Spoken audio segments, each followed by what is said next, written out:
Chen, go back to where we started. I recognize, Chen, you wrote about 1,000 lines of code, and you guys had a real iterative process of having to communicate and go back and forth. How much time do you think you saved by, how much of Mitch's time do you think you saved by working together? And was it worth your time? Well, I would say looking those up on that website manually and then trying to, by hand, match those up would have taken like a year plus. Just to give you a rate, before I messaged him saying please help, I was doing each one of them individually, taking a gene on an Excel, putting that on the website, and trying to convert that into another form of the same gene. And this whole conversation, this whole conversion, for one day, it took me only 40 genes, and I had 8,000 to go. So that kind of gives you a rate of how much time Chen saved me. And how much of your time did it take to put all this together from start to finish by the time you realized it was working?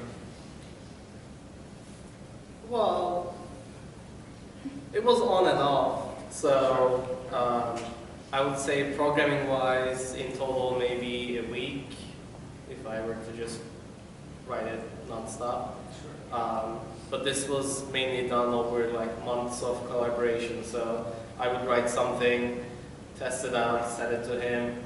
Either it gets verified or he gets back to me with corrections, and then I would modify the code. You know, it wasn't a continuous thing that I just started like Monday at 9 a.m. and then just Friday 5 p.m. I said, okay, this is done. But once the code was written, it was much more easier to go back and reformat it to get more, if you wanted to get more specific or wanted to broaden the search. Once we had the code written, it didn't take that as long as writing the code itself. Yeah.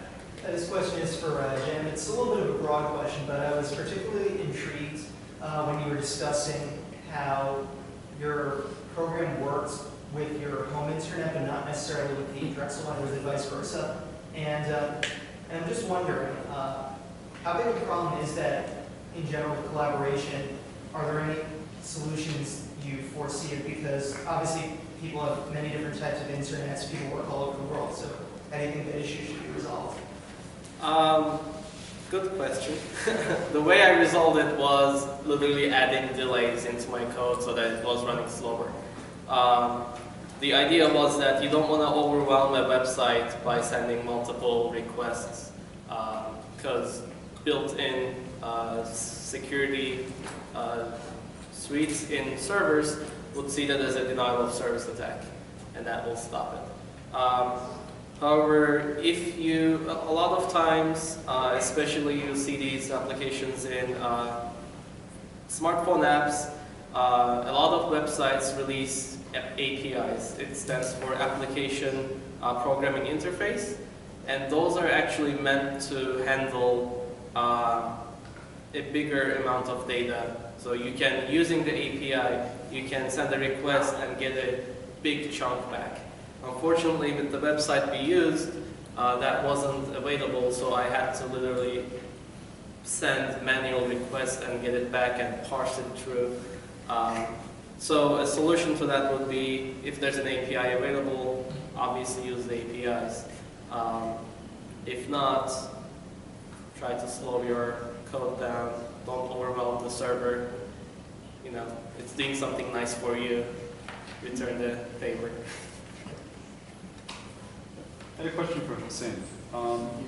I was curious, so a lot of this stuff is implemented in simulation. I think it's a neat way to visualize these large systems. What would be your ideal first robotic system to deploy this on, like a sort of first test of the concept? What would be the first type of robotic system you'd want to deploy this on or try this with? Actually, I apply this model for multi-unicycle robot systems and maybe underwater vehicles. but it cannot, the application of this method cannot be limited to motion control problem. It can has different applications in different fields of science. So could you elaborate on that? Maybe after PhD. So PhD to me means partially hair damage. So I'm now PhD because I defend next 2 weeks. We talked a little bit, sort of more about some applications, I guess. So you talked a little bit about underwater systems. So what, you know, in terms of doing things for the good of the earth or humankind, what were some of the things that you maybe had in mind down the road? Actually, we did a work with Dr. Shi at the SAS lab. We would like to identify stable manifolds in oceans. So, we apply this model to identify the velocity field in turbulent flow in the oceans, and then the data that collected by this multi-agent system can be processed and to identify the stable manifold, stable paths in the turbulent flow in the oceans. This was one application to the under-robotic systems. Yesterday you mentioned something about sort of the deep water horizon oil spill in the Gulf. Yeah, also it has some environmental sampling, as I told. For example, we had oil spill in Gulf of Mexico a couple of years ago. So, for dealing with this problem, maybe a multi-robot systems can be applied, and control of this algorithm can be used for control of motion of this multi-robot system in such an environmental problem. Sure. So these would be like Gulf teaming robots. Yes. I have a question actually. How do you ensure only local communication? I mean, so I guess for an underwater system, do you use sonar and then just take the fastest communication back, or how do you ensure you're only getting the nearest neighbor robots, I guess? Oh, it can be, in this simulation, communication was fixed. Right. So at the initial, we defined the communication topology. We defined how followers choose their communication mates. Okay, so every follower robot knows which robots should be communicated, but it can be applied for also switching communication topology. So I guess my question is then, are you only allowing, so if you were doing this with real robots, Yes. would you only allow that robot communication channels with like 2 or 3 other robots, or would they all be open to communicate with each other, but they would calculate which one was closest? That's what I'm trying to figure out. No, just 3 robots in the So vicinity. it can only calculate, it can only talk to 3 robots and those guys stay close. Yeah, yes, just collect the position of 3 robots in the vicinity. And if it is 3-dimensional, every robot needs to communicate with 4. Okay. With at least 4.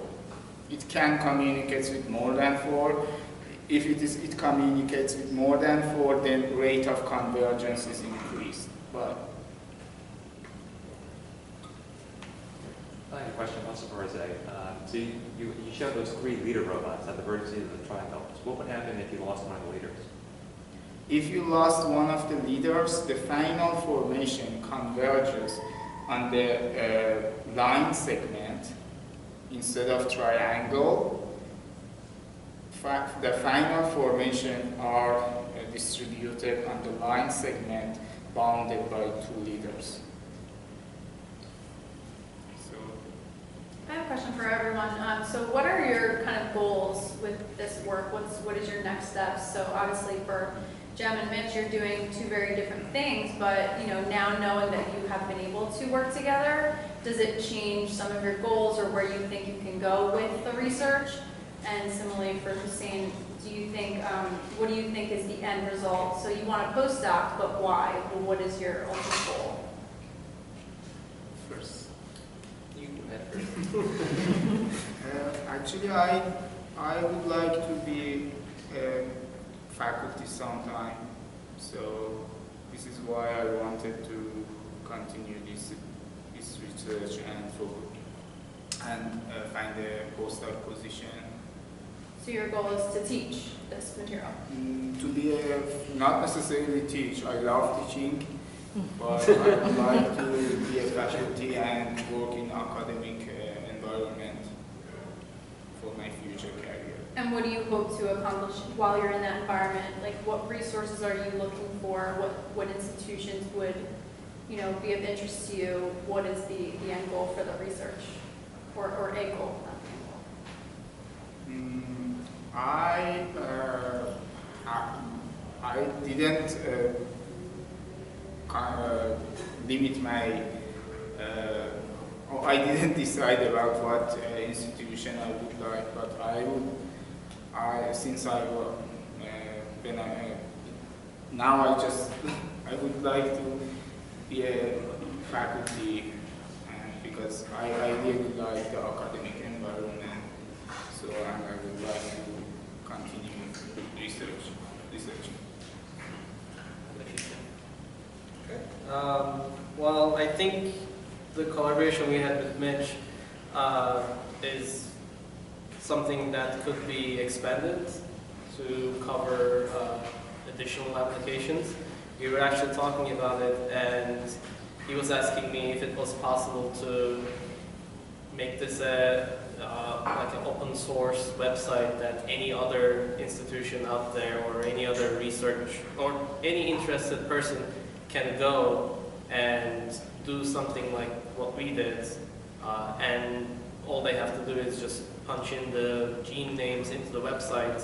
The website will then go and convert it, and based on whatever function that they're interested in, it will tell them, okay, these are the genes that you should look at for your research or whatever that they want. Sounds very profitable. Well, did we ever say open source? I mean, I guess I just did. I don't know. We're just students here. If they want to make it a financial profit area, then that's a So it sounds like your next interdisciplinary connection will be business? Maybe we should talk to someone from the business or marketing. I mean, yeah. Or marketing. Just saying. I think one of the limiting factors was that there are websites that would convert it, but they wouldn't convert it for multiple entries, and I think that's critical for a grad student who wants to find what are the key things I should be looking at, because in grad school you don't want to be looking at 100 genes. You don't want to do that. I mean, the fact that we found 23 genes in itself, each one of them could be someone's PhD thesis by itself, right? So it's really critical. I think it would be helpful for other people to use this resource if we were to make it public. But apart from that, what it has taught me is, it's the ability to work with people and the ability to speak different languages but be able to come to a common goal. And I think that really helped a lot. It was a lot of work that was involved, a lot of patience, a lot of collaboration, and a lot of patience for both of us. To follow up on what you just said, my question is dealing with, in terms of data management. You are generating, both projects are generating tremendous amount of data. And you mentioned open source as well. So have you thought about storing and preserving those data at somewhere? You may be applying for a grant sometime, maybe in future. If you're thinking about expanding your research, you're probably going to need lots of funding wherever you go. So it could be NIH, it could be NSF, and they have those requirements that you have to show, write a 2-page summary of how we are going to save your data, how we are going to preserve the data, who is going to be able to access data. So have you thought about it? And in terms of, if you're going to think about marketing and commercial applications, then you might have to also consider in terms of patents and intellectual property and all those things as well. So something you have to think about, I guess, how are you going to store, where are you going to save, what happens you go to somewhere else at the university, you're going to post up at some other university. Are you going to take data with you, or are you going to keep that here? Who owns that data? That's a very loaded question. The data is available to everyone, whoever wants to access it right now. So I don't think it will be fair to kind of own this combined data, because all we did was basically just find the connections and kind of bring them together into one data set rather than it being in 3 different locations. We can, if we were to go public with this, the website approach, it would be practical to kind of do these things in the background, kind of like pre-process it and store it, just because of the time it takes for it to find all of these links and do the matching. But I don't think anyone would have ownership to that data. It would be. I mean, the only thing that I think we own is the code. Apart from that, except for the code, everything else is public domain. I mean, I don't know about Chan, but I don't have the time to, patent it or anything like that. No. Even a website would be hard to maintain between 2 grad students who would want to graduate soon. So I think, based on that, I mean, even if we do it, I think it would be because the whole problem was that we wrote this whole program because there's no available ones to begin with. So I don't think it would be fair to port it to ourselves. We want to share it with people. Well, that's really good. I'm really happy that you have mentioned open source, and that is, I think, it's a key thing in order to grow, collaborate, and promote research all over. And that reminds me, one of our professors, Dr. John Bradley, who just passed away a few months ago, who had that initiative of open notebook science, where he's collecting and archiving all his data, and so that researchers worldwide are able to use it. And they have used it for failed experiments also. So he was storing anything that failed, he was storing on this Wikispaces page. I have a question about the robots. So, have you ever thought or tackled the idea of having obstacles? So, say they're going down the road, and 2 scenarios. One, it hits the plane that you have by the triangle. So it hits a tree. Does your code kind of account for that to be able to kind of deform around the tree? And also, what about another scenario of it going through and surveying a canyon, and there's a fork, and one of the lines of the triangle gets kind of pierced by the fork, and it kind of diverges off into 2 paths. Because it would split it, and now you'd be isolating some of the leader robots from the rest of the group. So how do you think you would account for those 2 scenarios? Okay. I can answer this question. If, for example, a split. So we have 2 leaders and 1 leader here. So finally, the group of agents that has 2 leaders are all distributed on a straight line that is ended by 2 leaders. And the rest of the agents that has 1 leader all goes as a rigid body translation, so move with the same velocity, and finally all collide each other.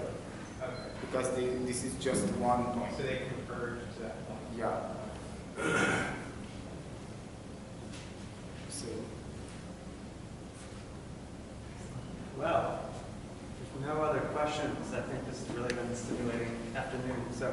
our three speakers today.